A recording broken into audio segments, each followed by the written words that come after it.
Hello, my motor enthusiasts. You're tuned into F1 Motor Fever podcast, where we're ready to delve into the nitty-gritty of Red Bull Racing's RB19 Formula One car. I've heard it's quite the beast on the track, isn't it, Enzo? Absolutely, William. It's an evolution of its predecessor, the RB18. The team has made several tweaks, especially to the front axle position, which has impacted everything from suspension, aerodynamics, to tire performance. Intriguing. And what about the chassis profile? Any alterations there? Indeed, the RB19 features a V-shaped chassis and a modified brake assembly with increased disc fairing size, a step up from the previous design. And I've heard the side pods have gone through a major redesign. Is that correct? Spot on, William. The team has adopted a downwash ramp-style solution for the side pods, making it stand out from Ferrari and Mercedes concepts. Fascinating. Seems like we have a lot to unpack in today's episode, eh? Absolutely, William. We'll discuss these aspects in detail and also look at the changes to the floor, the front and rear wings, as well as the cooling outlet panel of this beast.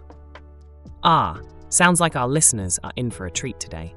Hey there, my motor enthusiasts. This is your host, Enzo, bringing you another exciting episode from the world of Formula One. And joining in today is yours truly, William.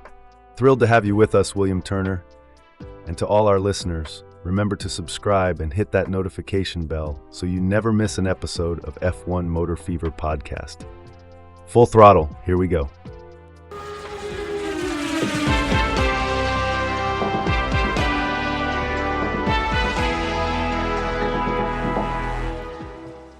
So moving along, the RB19 was not a radical new design, but rather an evolution of the RB18. In F1, they say standing still is not an option, and Red Bull has proved that with this car. Absolutely. Every small change can make a huge difference in this game. Even a slight shift in the position of the front axle can have a ripple effect on the functionality of the suspension, the aerodynamics, and even tire performance. Spot on. And apparently the front axle line on the RB19 is a tad further forward than its predecessor. I wonder if that's actually true. How about we get a confirmation from our trusted reporter, Victoria? Right, let's dial her up.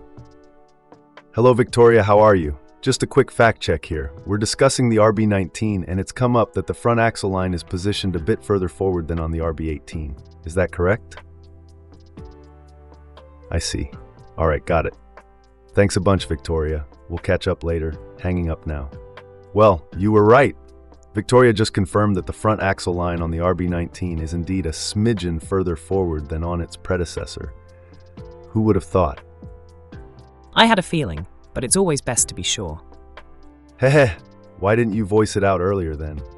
I guess I wasn't entirely certain. But now we know, thanks to Victoria. All right, here's a bit of trivia for all our listeners out there. Did you know that the youngest ever world champion in Formula One history was Sebastian Vettel? He clinched the title in 2010 at the age of just 23 years and 134 days. Now that's a record to beat. The sport keeps evolving, and with the talent pool we have now, it's only a matter of time before we see even younger champions, don't you think? Quite possibly. The competition is fierce, and these young drivers are immensely talented. It's going to be fascinating to watch. Moving on, Red Bull also made significant enhancements to the brake assemblies, didn't they? The disc fairing was notably larger than that of the RB18.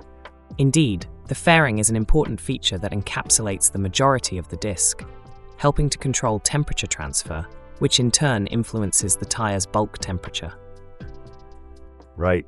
And it seems they also adjusted the caliper design in 2023 to further manage temperatures while reducing the component's weight. Quite clever, isn't it? Absolutely.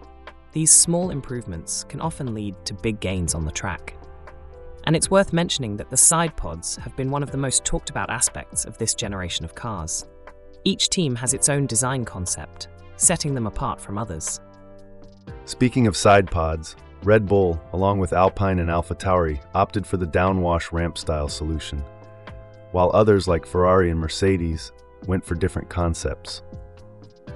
I think the unique side pod inlet arrangement on the RB18 is something that stands out. The lower lip sits much further forward than the upper lip, providing refuge from the airflow directed through the undercut. I've never thought about it from that angle. That's a good point to ponder. Yes, it just shows the level of detail that goes into these designs. Every single element is thought through meticulously to extract maximum performance. It's what makes Formula One so fascinating. There were some significant modifications made during the Azerbaijan Grand Prix, weren't there? The lower lip of the side pod was raised and the bodywork broadened. Yes, maintaining the aspect ratio of the inlet was a key focus. The Hungarian Grand Prix saw this taken to a further extreme, with the lower lip once again being lifted and the side pod bodywork widened. Interesting to note, this was not only to maintain the inlet's aspect ratio, but also to improve the side pod's aerodynamic output, considering the wake created by the front wheel assembly and how the airflow maneuvers around the side pod to the rear of the car. Absolutely. What's striking about these changes is how Red Bull utilized the testing regulations to its advantage. Remember, their computational fluid dynamics and wind tunnel capabilities were reduced compared to the rest of the grid. They had just 70% of the coefficient at their disposal in 2022, and the 2021 cost cap breach resulted in a further reduction of 10%. Yes, and yet they still managed to use the regulations to their advantage. The sporting regulations permit teams to conduct unlimited wind tunnel testing on the development of power unit heat exchangers that reject heat to air, as long as no direct or indirect measurements of aerodynamic force are taken during the test. This allowed Red Bull to focus on improving the efficiency of its heat exchangers without eating into its allocation. I've never thought about it from that angle. That's a good point to ponder. And it wasn't just the side pods that were revamped for the Hungarian Grand Prix. The engine cover architecture also underwent changes, with a particular emphasis on altering the shape of the outlet to create more of a downward-facing nozzle. The shark fin was elongated and the outlet shortened. One of the fascinating aspects of Formula One is the underfloor arrangements of the cars. We don't get many chances to compare them, but when we do, it's truly intriguing.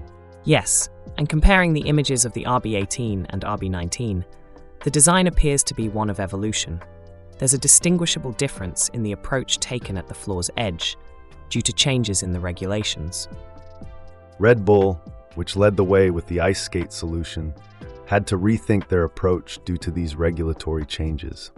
In the end, they opted for a more conventional edge wing design, occupying some of the space that had previously been cut away on the RB18. And at the Hungarian Grand Prix, they introduced changes to the underside of the edge wing. They added a series of strakes to help improve flow conditions, a design feature already used by close rival Mercedes. It's a testament to Red Bull's ability to adapt and learn from their competitors.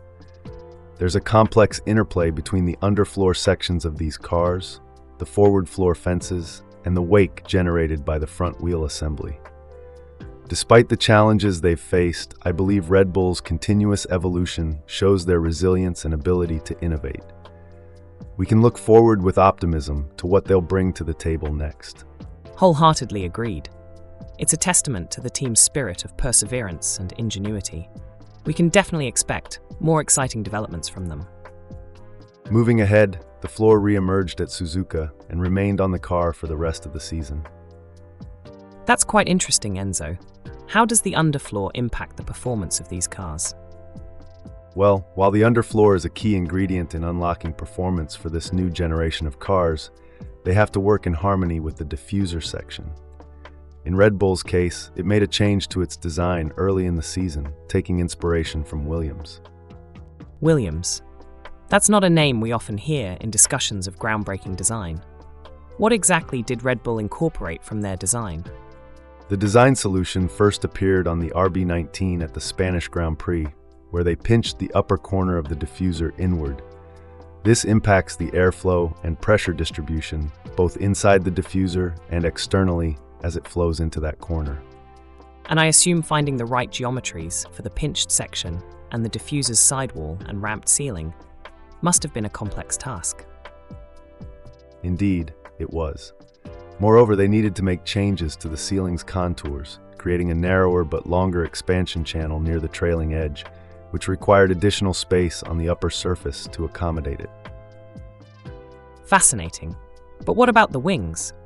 Red Bull was known for expending considerable resources on both front and rear wing designs. Have they made any significant changes there during 2023? Despite the emphasis on the wings in previous regulations, the team hasn't felt the need to make significant concept changes during 2023. However, they, like a few other teams, added a blade-style winglet in the rear corner of the front wing end plate, which aids in generating outwash. Let's shift our attention to the rear of the car. Here, Red Bull took the approach of almost the entire grid in Singapore, introducing their own version of the open-ended rear wing end plate solution. And which teams are we talking about? They opted for a design similar to Alpine, AlphaTauri, and McLaren, all of which had been racing with their own variant for some time. This open-ended design configuration is primarily a means to disrupt the intent of the new regulations. Could you elaborate more on that? Certainly. The new regulations aim to better control the vortex formed at the wing's tip by removing the forward section of the end plate entirely and merging it with the flaps. Creating discontinuity in this region changes the rear cutout, alters the design of the tip section, and offers a new set of parameters when it comes to drag and downforce generated by the wing. And how did Red Bull utilize this design? Red Bull used the open-ended arrangement with its higher downforce configurations to reduce drag. As for lower downforce arrangements, they focused less on this and more on balancing downforce and drag levels by altering their beam wing arrangement. That's quite a strategy. But what about the challenges they faced, especially in places like Monza or Las Vegas? Well, Red Bull chose not to create a bespoke low downforce configuration for Monza, likely due to the resource drain for a potentially negligible gain. However, many teams use the same rear wing option in Las Vegas due to the circuit layout. Facing this, Red Bull set up their cars with different configurations, like an alternative upper flap variant used on Verstappen's RB19, whereby the trailing edge was trimmed and a gurney added. As we close in on the tail end of the season, Red Bull's final update arrived at the Mexican Grand Prix, a new cooling outlet panel for the engine cover to help cope with the car's exposure to high altitudes. So, no major changes after the Singapore Grand Prix then? That's correct. The only other changes in the last 5 rounds of the championship were livery refreshes at the US and Las Vegas Grand Prix. What can we expect for Red Bull in 2024 then? While the rest of the grid will likely be striving to close the gap to Red Bull in 2024, we may not see any bold steps with the RB20. More likely, as has been the case with Red Bull over the years, it'll focus on refinement and chipping away at the underlying performance that can be gained during this regulatory era. William, care to share a few comments from the chattering classes online? Absolutely. We have Ali623 who posted, quote, "Wolf, the opponents will regret Mercedes' difficulties. We learned a lot," unquote. I bet there's some interesting reactions to that. You bet. LPBay78 responded with, quote, "I think it's better to do the talking once we can see the car on track. Remember, the W13 was unprecedented in terms of speed, and then everybody had a target on their backs," unquote. Sounds about right. Then we have Nuclear Candle chiming in, quote, "Merc pre-2022 were constantly cynical about their performance and always played down their chances while talking about how Ferrari and Red Bull were faster than them. Toto likes the strategy, act weak when you're tough, act tough when you're weak," unquote. A strategy that does seem to work quite well. Yes, and Board Catalan added to that, quote, "Toto is a fan of Sun Tzu then," unquote. Fascinating. Any final gems? Definitely, this one from Merci Beaucoup is quite telling, quote, "I can understand their difficulties in nailing ground effect regulations. That's understandable. But consistently having a 3+ seconds pit stop and not making any efforts to improve enrages me as a fan. Just why?" unquote. Well, I can't say I blame them. Pit stops can be such crucial turning points in a race. Thanks to everyone for joining us on F1 Motor Fever podcast today. We've had a right fascinating chat about the ebbs and flows of the Formula One season, Red Bull's decision-making, and even had a peek at the World Wide Web's thoughts on the matter. Remember to subscribe and activate notifications so you won't miss any of our daily content. Your support truly does mean the world to us.